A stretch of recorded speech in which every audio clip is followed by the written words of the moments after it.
Hello students, this is the continuation of the chapter All Unities paper, and now we are starting from the last paragraph of this page. There have been other lost stories all over the years. I don't think any of them has been a great loss to literature, but for personal reasons, I would have liked to preserve one or two of them. Now, अब ऐसे ये सिर्फ एक story नहीं थी जो उनकी flush out हो गई थी।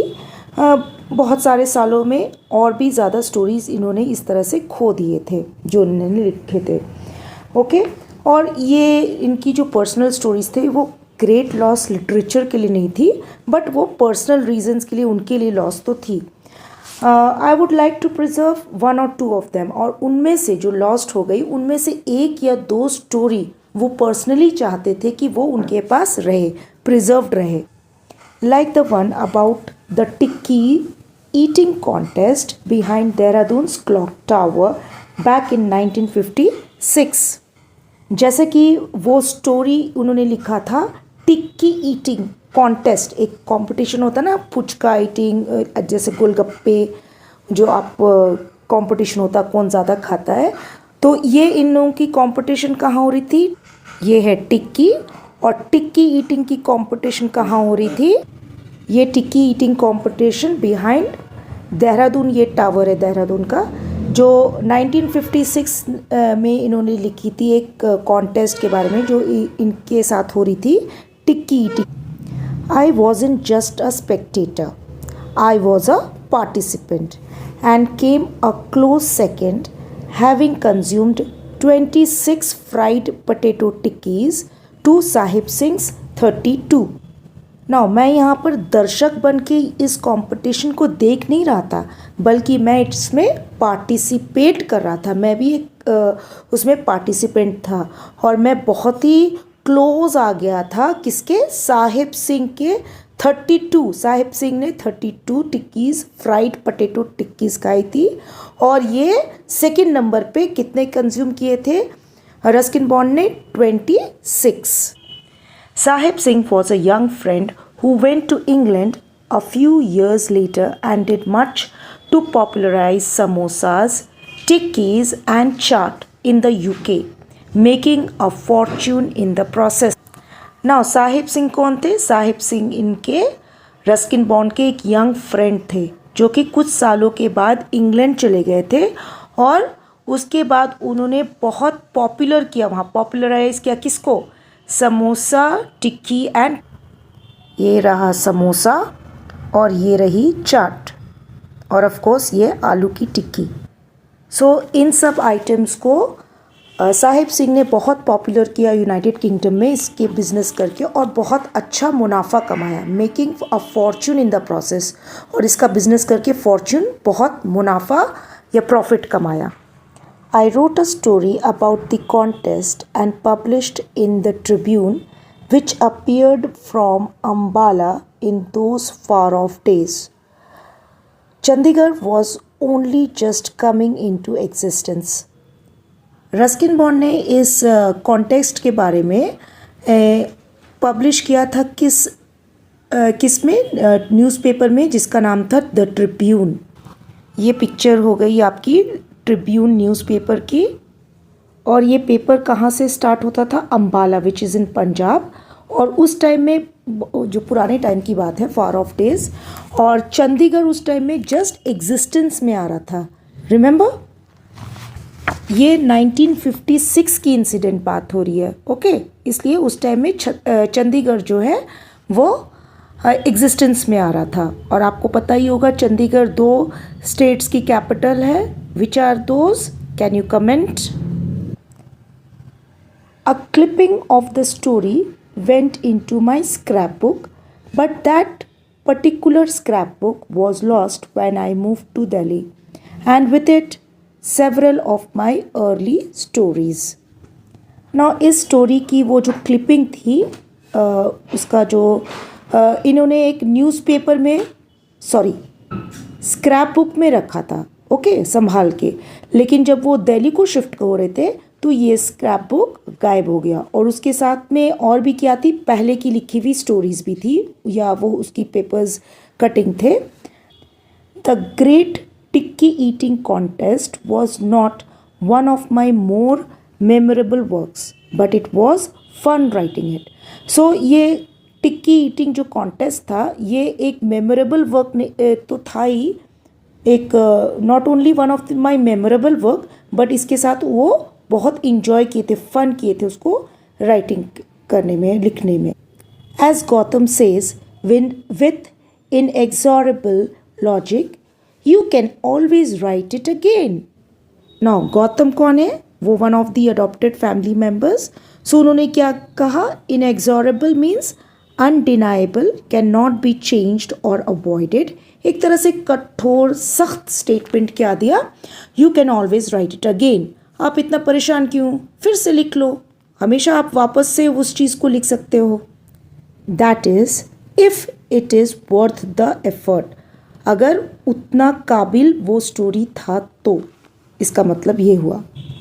There was Gone Fishing in which the narrator, that is me का मतलब यहाँ रस्किन बॉन्ड हुआ, meets a village boy and promises to go fishing with him the next day. So Gone Fishing एक स्टोरी थी जिसमें कि नरेटर, जो कि वो खुद रस्किन बॉन्ड है, वो किससे मिलते हैं, एक गांव के लड़के से, और उसको प्रॉमिस करते हैं कि कल हम लोग फिशिंग पे जाएंगे, मछली मारने के लिए जाएंगे। But he had to leave town suddenly to take up a job in the capital. लेकिन उनको क्या करना पड़ा, सडनली अचानक से जाना पड़ा कैपिटल को, उस एरिया के, जैसे कैपिटल ऑफ आपका चंडीगढ़ हो गया, ठीक है, यहाँ पर, या फिर आपका झारखंड का कैपिटल क्या हुआ, रांची हुआ। इस तरह से उनको कैपिटल किसी काम की वजह से जाना पड़ा। As his train passes over a small bridge, he catches a glimpse of the boy sitting on the banks of a stream, rod and line in hand, fishing by himself. So जब ये train पे उस area से पास हो रहे थे अपनी journey के लिए, तो वो एक स्मॉल ब्रिज, छोटे से ब्रिज, छोटा सा जो नदी के ऊपर पुल होता है ना, वो उससे पास होते हुए उनको ग्लिम्स मिला, एक झलक मिली एक बच्चे की, एक बॉय की, जो कि सच में स्ट्रीम के किनारे, नदी के किनारे वो बैठ करके क्या कर रहा था, एक रॉड और लाइनिंग, फिशिंग रॉड जो होता है उसके साथ में वो अकेले बैठ के वहाँ फिशिंग कर रहा था। The narrator feels that he has missed something more than just a days fishing. So narrator को लगा कि उसने कुछ मिस कर दिया है, सिर्फ एक दिन की फिशिंग नहीं थी वो, and realises that happiness can be as elusive as a small fish darting away in a mountain stream. So खुशी ऐसे ही हाथ से फिसलती है, डिफ़िकल्ट टू कैच और फाइंड और catch.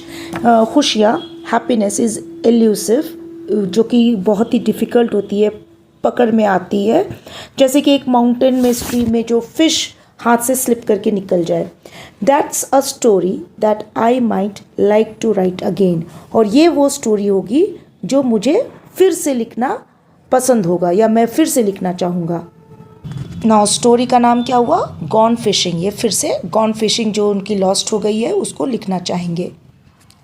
The invention of the xerox कॉपिंग machine meant that I could make as many copies as I wished, and the days of lost clippings and typescripts were almost over. अब इस xerox machine को आपने ज़रूर देखा होगा।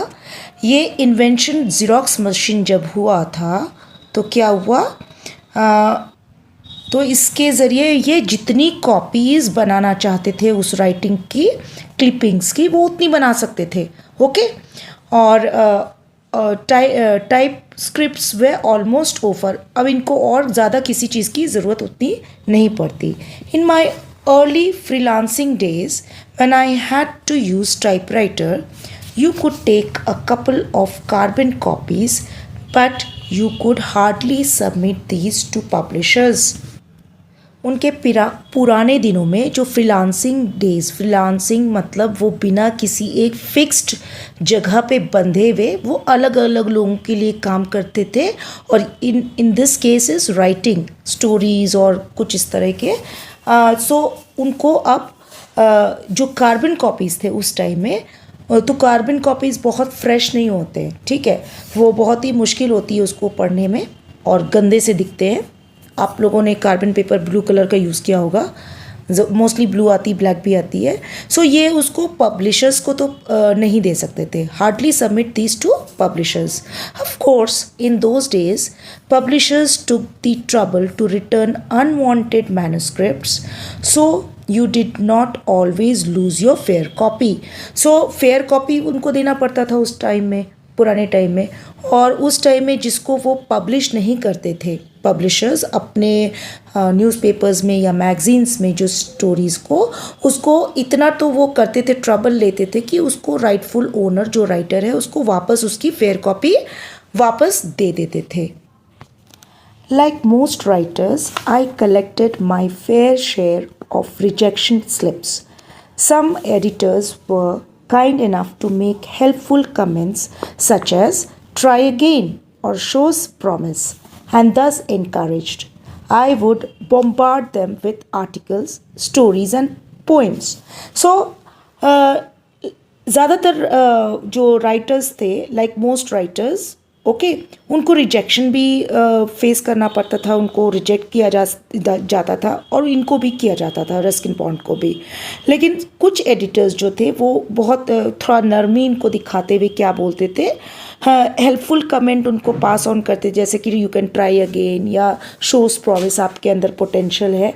और ये इनके अंदर इतना इनकरेजमेंट, ये काइंड जो कमेंट्स जो पब्लिशर्स देते थे इनको, इनके वर्क के रिलेटेड, वो इनको I would bombard them, bombard here send to many writings continuously, एक के बाद एक के बाद एक, ओके, ये आर्टिकल्स, स्टोरीज और पोएम उनको भेजना शुरू कर देते थे। Okay, most publishers paid the writer for his work if it was accepted. The sums may have been small, but they came in on time. This is not always the case today. So ज़्यादातर publishers क्या करते थे, वो जो accept हो गया होता था वर्क राइटर्स का, उसके लिए उनको पेड कर देते थे, उनकी जो उन्होंने मेहनत की उसकी वो पेमेंट उसके लिए कर देते थे। ओके, सो वो सम्स, जो पेमेंट का सम था उसकी राइटिंग के लिए राइटर्स की, वो कुछ स्मॉल अमाउंट में होता था, लेकिन वो टाइम पे आ जाता था। ओके, लेकिन अब ऐसा नहीं है, this is not always the case today. Okay.